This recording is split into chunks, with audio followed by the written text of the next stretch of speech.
En los 60, Ciudad de Dios nace como un proyecto de vivienda para la clase baja en Río de Janeiro, aunque el lugar no tiene luz, pavimento ni autobuses. Rocket, todavía niño, juega fútbol con sus amigos cuando aparecen Dadinho, un chico hostil que quiere adueñarse del balón, y su amigo Bene. Poco después llega el trío Ternura, una pandilla local formada por Cabellera, el líder y hermano mayor de Bene, Alicate y Marreco, el hermano mayor de Rocket. Mientras Bene y Dadinho siempre siguen al trío, Rocket nunca se atreve a seguir a su hermano. No quiere ser pescador como su padre, tampoco bandido ni policía. Le da miedo que le den un tiro. Cuando ven pasar un camión de gas, el trío lo asalta a mano armada. Bajan al conductor, le roban el dinero y reparten el gas gratis a los vecinos, mientras Dadinho patea al chofer. Llega la policía y todos corren al campo. Se separan y fingen estar jugando fútbol para no levantar sospechas. Ya a salvo, Cabellera reparte el botín. Marreco le da dinero a Rocket para que se lo entregue a su padre sin decirle que viene de él. Más tarde se reúnen a fumar cannabis. Cabellera invita a Dadinho, que apunta a Marreco y provoca tensión. Marreco se enfurece y le quita el arma, pero Cabellera protege al chico, incluso llamándolo hermano. Mientras fuman, se preguntan qué más pueden hacer aparte de robar camiones de gas. Dadinho dice que tiene un plan. Marreco y Alicate se burlan, pero Cabellera les pide que lo escuchen. Dadinho propone asaltar un motel donde se hospedan ricos. Cabellera da las instrucciones y exige que no haya muertos. Dadinho toma un arma emocionado, pero Cabellera lo frena y lo manda a vigilar afuera. A regañadientes acepta. Si llega la policía, debe dispararle a un vidrio como señal. La pandilla encierra a los empleados del motel y se dispersa habitación por habitación robando dinero y pertenencias a punta de pistola. De pronto, escuchan la señal de Dadinho y huyen en el auto de un huésped. No encuentran a Dadinho afuera y creen que se fue. Pero Dadinho no avisó por la policía. Quería divertirse con el arma y saciar sus ganas de eliminar. Entra y dispara contra empleados y huéspedes, riéndose mientras lo hace. En la fuga, como Alicate no sabe manejar, el auto se estrella contra una taberna. Amenazan a los clientes para que no hablen y luego se separan. Alicate y Marreco van a la selva. Cabellera se esconde en casa de su novia Berenice. Sin embargo, un cliente para IVA denuncia el robo. La policía llega y monta una búsqueda en la selva. Alicate y Marreco se esconden en un árbol y escuchan a Cabezón, un policía, decir que se quedaría con el dinero si los encuentra, aunque el otro se niega. Al amanecer, Alicate decide dejar esa vida y volver a la iglesia. En el camino se cruza con los policías. Pasa tranquilo y lo dejan ir. Pero luego ven a un hombre correr, lo persiguen y lo eliminan. Era solo un trabajador. Cabezón le siembra un arma para justificarlo. Por otro lado, Marreco logra llegar a casa. Su padre lo regaña con dureza y Rocket también recibe regaños. Al final, el papá los obliga a ambos a trabajar vendiendo pescado. Marreco esconde su arma en un cajón, le prohíbe a Rocket abrirlo y le hace prometer que nunca tocará un arma. Él es burro, pero Rocket es inteligente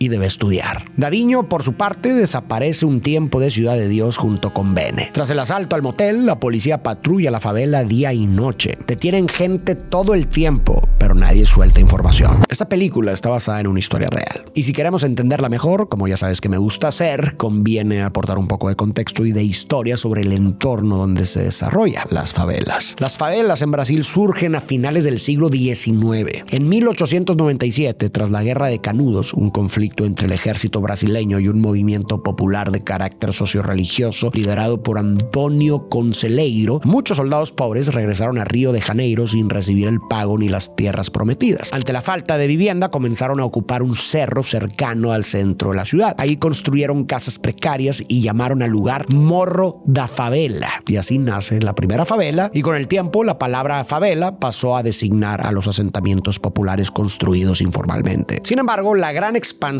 de las favelas ocurrió durante el siglo XX. Río de Janeiro vivió un crecimiento urbano acelerado y atrajo a miles de personas pobres que buscaban trabajo. Muchos se instalaron en el centro, donde se concentraban el empleo y la vida económica. Ahí proliferaron los llamados corticos, viviendas colectivas de alquiler subdivididas con poca ventilación e iluminación, instaladas en antiguas casas coloniales. Eran espacios hacinados y con malas condiciones sanitarias. Las autoridades empezaron a asociar estos lugares con enfermedades, desorden y decadencia moral, y se declaró una especie de guerra contra este tipo de residencias. A inicios del siglo XX, el gobierno impulsó reformas urbanas para modernizar y embellecer la ciudad. ciudad. En nombre de la higiene y el progreso, muchas viviendas populares fueron demolidas y miles de personas pobres fueron expulsadas del centro. Sin recursos para vivir en zonas formales más alejadas y sin poder pagar el transporte diario, muchos ocuparon morros vacíos cerca de las fuentes de trabajo. Así fue como se expandieron las favelas. Paradójicamente, estas políticas terminaron creando asentamientos aún más precarios, más invisibles para el Estado y a menudo con peores condiciones sanitarias que las viviendas colectivas que se buscaba eliminar. Ahora bien, algo sumamente importante. Hablar de pobreza en Brasil sin mencionar la esclavitud sería incompleto. La esclavitud fue abolida en 1888 y Brasil fue el último país de Occidente en hacerlo. Durante más de 3 siglos recibió cerca de 5 millones de personas esclavizadas provenientes de África, más que cualquier otro país del continente americano. El detalle es que cuando la esclavitud terminó,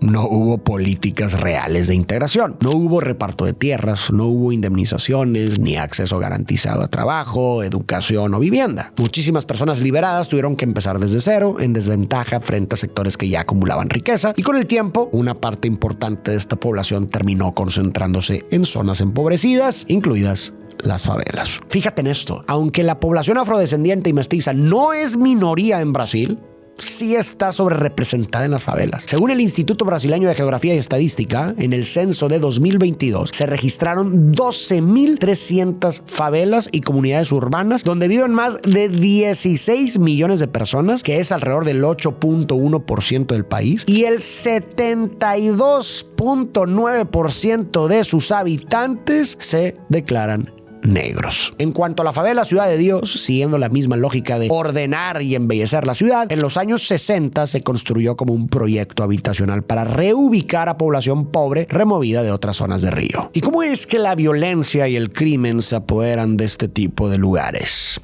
Eso más adelante te lo voy a explicar. 3 meses después del incidente, el motel Berenice, embarazada, le exige a Cabellera que consiga trabajo. Él le habla de criar gallinas y plantar hierba, pero ella le recuerda que lo están persiguiendo y le dice que se irá con o sin él. Mientras tanto, Dadiño y Bene siguen robando y les va bien. Alicate continúa yendo a la iglesia y Marreco sigue vendiendo pescado. En el trabajo, Marreco se enamora de una clienta, la esposa de Paraíba. Ellos se involucran, pero Paraíba los descubre y elimina a su esposa a palazos. Marreco escapa. En su huida se topa con Dadiño y Bene repartiendo un botín. Marreco agarra un fajo de billetes, Dadiño se enfurece y lo elimina de forma sádica. En otro punto, Cabellera intercepta un auto en la carretera junto a Berenice para escapar, pero el coche se descompone y él tiene que empujarlo. Paraíba, que está siendo arrestado por el asesinato de su esposa, lo ve y le dice a la policía que Cabellera es uno de los bandidos. La policía lo persigue y lo abaten. El hecho atrae a una multitud, incluido un periodista que lo documenta con una cámara, y en ese momento Rocket queda obsesionado con tener una. Por otro lado, tras eliminar a Marreco, Dadiño y Bene intensifican su brutalidad, robando y eliminando sin escrúpulos. En los años 70, con 18 años, Dadiño ya es el bandido más respetado de Ciudad de Dios y uno de los más buscados por la policía. Decidido a convertirse en el jefe, acude a un chamán que invoca a la deidad Eshu y le entrega un amuleto protector, advirtiéndole que si abusa de su poder, morirá. Luego le cambia el nombre a C Pequeño y le asegura que C Pequeño crecerá. Convertido en C Pequeño, comienza a eliminar a los líderes criminales para adueñarse de sus territorios. Para la noche ya controla casi toda la favela, excepto el territorio de Zanahoria, amigo de Bene. Mientras tanto, Rocket, con 16 años, se compra su primera cámara, la más barata, y toma fotos de sus amigos en la playa, especialmente de Angélica, que lo fascina aunque tiene novio, Tiago. Cuando se entera de que quiere hierba, Rocket se ofrece a conseguírsela a buen precio porque el que controla el negocio es Neguinho, un ex compañero suyo y cómplice de Zanahoria. Cuando Rocket visita a Neguinho, aparece C Pequeño y arma un altercado. Le dispara a Neguinho en la pierna, lo deja vivo, pero lo obliga a trabajar para ellos y empezar a vender polvo blanco. Al ver a Rocket, C le apunta, pero Bene lo detiene. Con el territorio de Neguinho, C se vuelve aún más poderoso. El negocio crece y la carrera es la siguiente. Los niños hacen mandados, luego vigilan, luego venden, los soldados suben de rango y quien es bueno con números puede de encargarse del territorio y volverse mano derecha de C. Sobornan a la policía y como C no deja enemigos vivos, casi no hay tiroteos. Ciudad de Dios se llena de adictos y de dinero para él. Angélica corta con Tiago y Rocket se le acerca en la playa. Se besan, pero los interrumpen los petardos, unos niños que asaltan a la gente de la favela y quieren probar la cannabis. Tiago, por su parte, se hunde más en las drogas y termina pagando con reliquias familiares. Bene se fija en el estilo de Tiago, le pide que lo vista igual y lo vuelve su asesor de moda. Tiago lo mete con su grupo y Angélica empieza a interesarse en Bene. Bene es el bandido con más onda. Regala cannabis y paga cervezas. C es lo opuesto. Puro trabajo. En una fiesta se confronta a Zanahoria. Le exige que controle a los petardos que roban principalmente en su territorio. La discusión se pone tensa hasta que llega Bene. Zanahoria acepta hacerlo solo por Bene y antes de irse se burla de C. Rocket y Angélica también van a la fiesta. Rocket está emocionado porque planeó perder su virginidad esa noche, pero Bene la saca a bailar y se la gana. Rocket se queda virgen, sin novia y pobre. Otro día, los petardos asaltan a un panadero en el territorio de C y este va a acusarlos con C pequeño. C los encuentra justo cuando discuten si dejar de robar panaderías y empezar a robar bancos, supermercados o meterse al negocio de las sustancias. Algunos dicen que no esperarían su turno, que harían lo mismo que C, eliminar a todos y quedarse con el poder. Los niños huyen al ver a C, pero capturan a dos. C les dispara en los pies y luego obliga a Bistec, uno de sus hombres más jóvenes, a eliminar a uno. Bistec duda, pero dispara. Tras su decepción amorosa, Rocket consigue trabajo en un supermercado fuera de Ciudad de Dios. Gana una miseria y quiere que lo despidan para cobrar indemnización y comprarse una cámara de verdad. Pero los petardos asaltan el súper y Rocket termina despedido sin indemnización porque su jefe cree que fue cómplice por ser de la favela. Desempleado, Rocket ve a Bene y a C en motos divirtiéndose y se amarga. Empieza a pensar que ser honesto no sirve. Las causas del crimen y la violencia son muchas y es difícil explicar por completo un fenómeno tan complejo, pero sí podemos desglosar varios factores que definitivamente contribuyen. Y lo más importante es que todos están conectados entre sí. Un primer factor bastante claro es la pobreza extrema y la falta de oportunidades. Ciudad de Dios es un entorno aislado, lejos de las fuentes de trabajo, con transporte insuficiente, servicios limitados e infraestructura precaria. Eso la convierte en un lugar con pocas oportunidades reales. Y cuando el Estado no garantiza educación de calidad, empleos dignos y servicios básicos, la gente simplemente siente desesperanza. Los jóvenes ven a sus padres trabajar toda la vida sin lograr estabilidad o permanecer desempleados y no encuentran un modelo de progreso claro. En ese contexto, seguir el camino correcto no resulta tan motivador. De ahí se desprende un segundo factor, la tentación del ascenso rápido. El crimen ofrece algo que el camino legal difícilmente puede dar en esas condiciones. Dinero inmediato, reconocimiento y poder visible. De pronto alguien que no tenía nada aparece con autos, armas, ropa nueva, mujeres y respeto en el barrio. Eso impacta y cuando esos son los únicos ejemplos de éxito alrededor es lógico que muchos quieran imitarlos. Lo acabamos de ver con Rocket, que empieza a considerar el crimen ante la falta de opciones, y también lo vimos con los petardos, que ni siquiera quieren escalar dentro del narcotráfico poco a poco, sino tomar el poder de golpe. Un tercer factor que pienso es la etiqueta social. Hemos visto cómo los habitantes de las favelas son constantemente asociados con peligro o delincuencia, muchas veces por el propio Estado. En la película se mencionó cómo vivir en una favela casi equivalía a ser tratado como bandido. Esa etiqueta tiene efectos psicológicos. Si constantemente te señalan como sospechoso, eso puede afectar la forma en que te ves a ti mismo y también puede desgastar tu motivación para actuar dentro de un sistema que ya te condena de antemano, como acabamos de ver también con Rocket en el supermercado. Un cuarto factor ligado al anterior y quizá uno de los más importantes es la impunidad y la corrupción institucional. En la película hemos visto autoridades que no imparten justicia, son corruptas, más adelante incluso veremos cómo participan en el propio negocio y además reprimen a la población. Vimos cómo eliminaron por error a un trabajador inocente y luego resolvieron sembrando evidencia falsa. ¿Por qué seguir el camino honesto si las mismas autoridades no lo siguen y además te tratan como sospechoso por defecto? Al mismo tiempo, cuando la comunidad se siente abandonada y reprimida a la vez, se crea un vacío de poder. En Ciudad de Dios, ese vacío hemos visto que lo ocupó el narcotráfico. Y eso es peligroso porque con el tiempo, si el crimen resuelve cosas, impone orden u ofrece protección, la comunidad puede terminar tolerándolo o hasta respaldándolo. Además, la corrupción le da más fuerza al crimen porque la impunidad e incluso la complicidad permiten que estas organizaciones crezcan y sean más difíciles de frenar. Un quinto factor es que en paralelo a todo lo anterior ocurre la normalización. Cuando algo se ve y se escucha todos los días, deja de sorprender y de indignar. Cuando el crimen, la violencia y la muerte se vuelven el pan de cada día se sienten normales y eso abre la puerta a tolerarlos, repetirlos o incluso justificarlos. Y un sexto factor también importante es el consumo de sustancias. Porque el consumo de sustancias te termina pudriendo el cerebro, porque pierdes la capacidad de pensar a largo plazo, pierdes la capacidad de poder comprometerte hacia algo por un tiempo esperando una recompensa más tarde. Estás atrapado en el momento y en las gratificaciones instantáneas. Y eso claramente promueve a que termines atrapado en el negocio también. Desesperanzado, Rocket toma el arma de su hermano Marreco y con un amigo intenta asaltar al ayudante de autobús Mané. Pero Mané se porta amable, les dice que estudien para salir de ahí y cuenta que él también estudió y estuvo en el ejército, pero acabó ahí por falta de oportunidades. Sueña con abrir una academia de karate e irse. Al ver que es buena persona,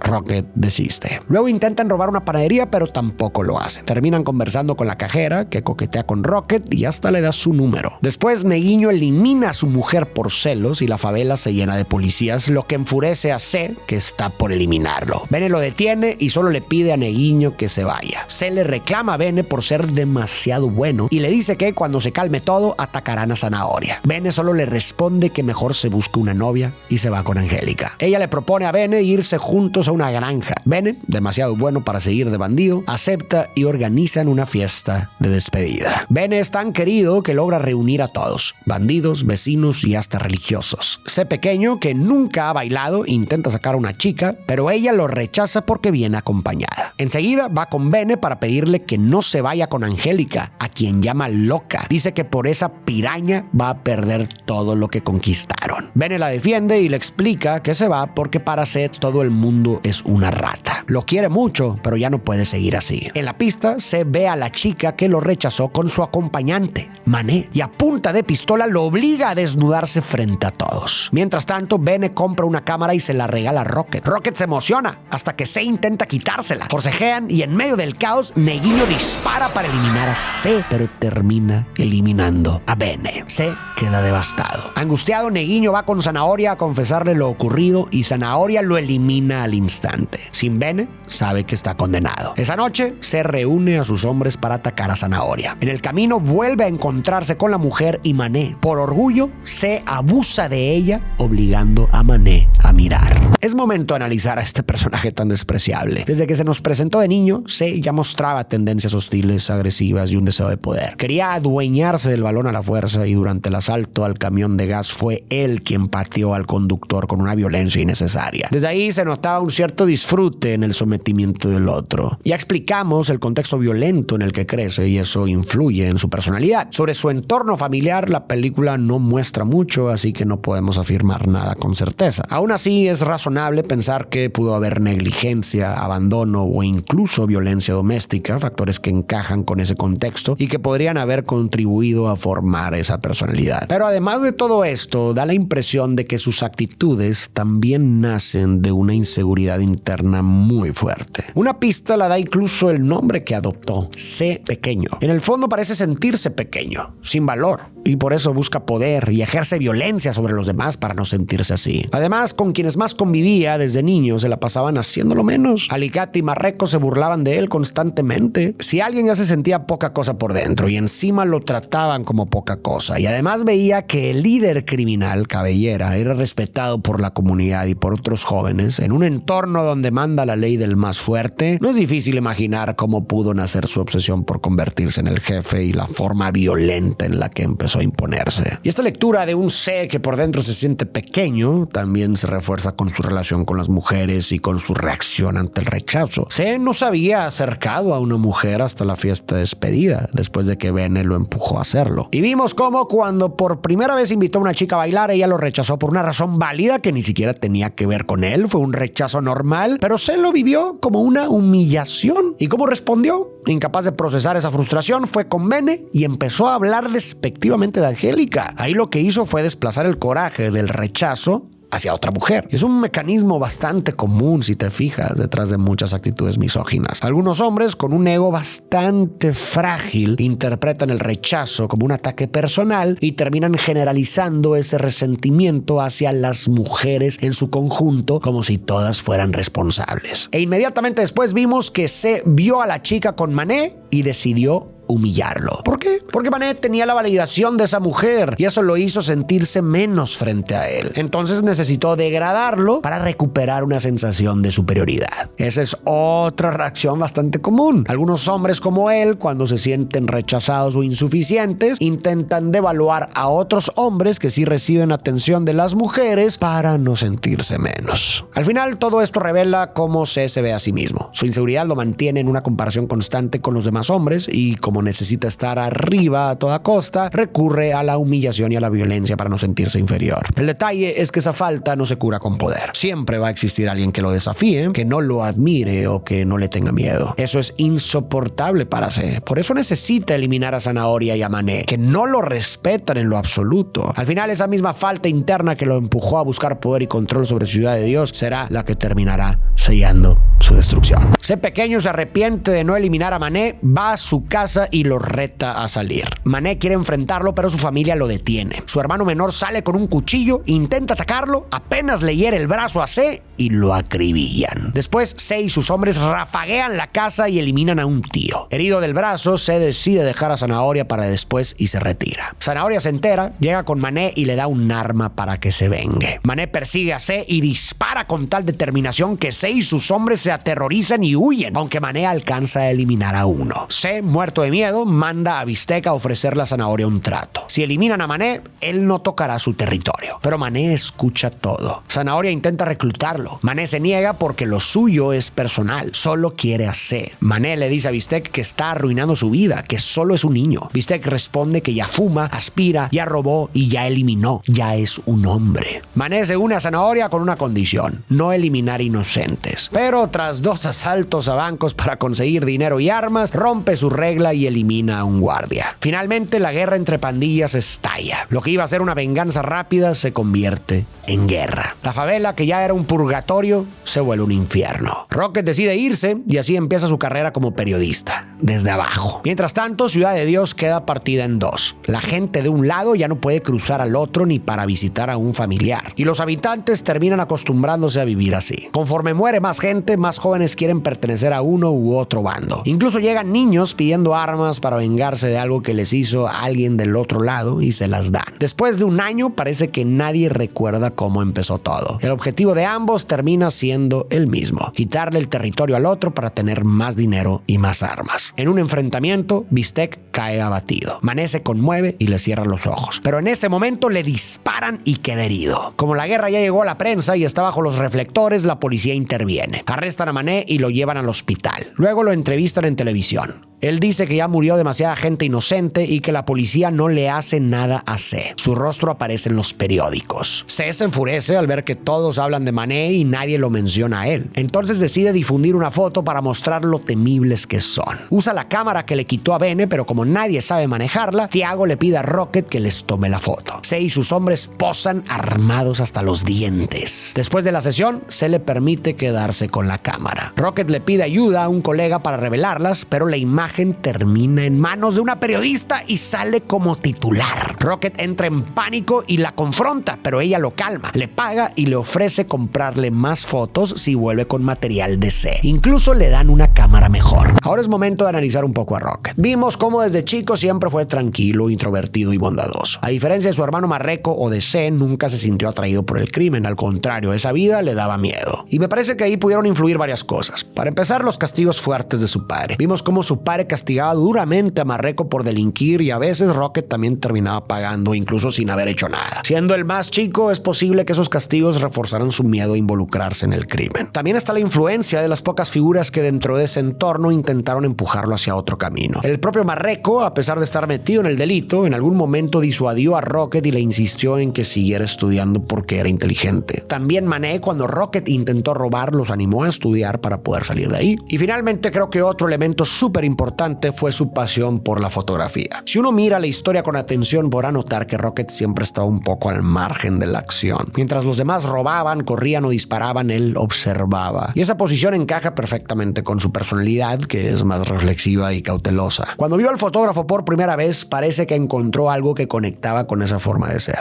Y además descubrió un camino distinto. Tener un sueño así hace un poco más fácil resistir la presión del barrio. Esa aspiración lo empujó a buscar una salida y al final parece haberla encontrado. C, al verse en el periódico, queda fascinado. Mientras tanto, Zanahoria saca a Mané del hospital. Por otro lado, C pequeño intenta conseguir más armas. Corre al traficante y se queda con el armamento sin pagar, sin saber que detrás está el policía Cabezón. Cabezón elimina al traficante y decide que irá personalmente a cobrarle a C. Se reúne a los petardos y les da armas para enfrentar a Zanahoria. Luego, tras la persecución de un pollo por la favela, Rocket queda atrapado entre la banda y la policía. La policía se retira, se le pide una foto y justo cuando Rocket la toma, un disparo elimina a uno de los hombres de C. Es la banda de Zanahoria. Estalla la guerra. Entre bajas y cuerpos en los callejones, Rocket fotografía todo desde un lugar seguro. En medio del caos, Mané intenta ayudar a un joven herido, pero resulta ser el hijo del guardia que eliminó en el asalto al banco. El chico buscaba vengarse. Le dispara a Mané y ambos mueren.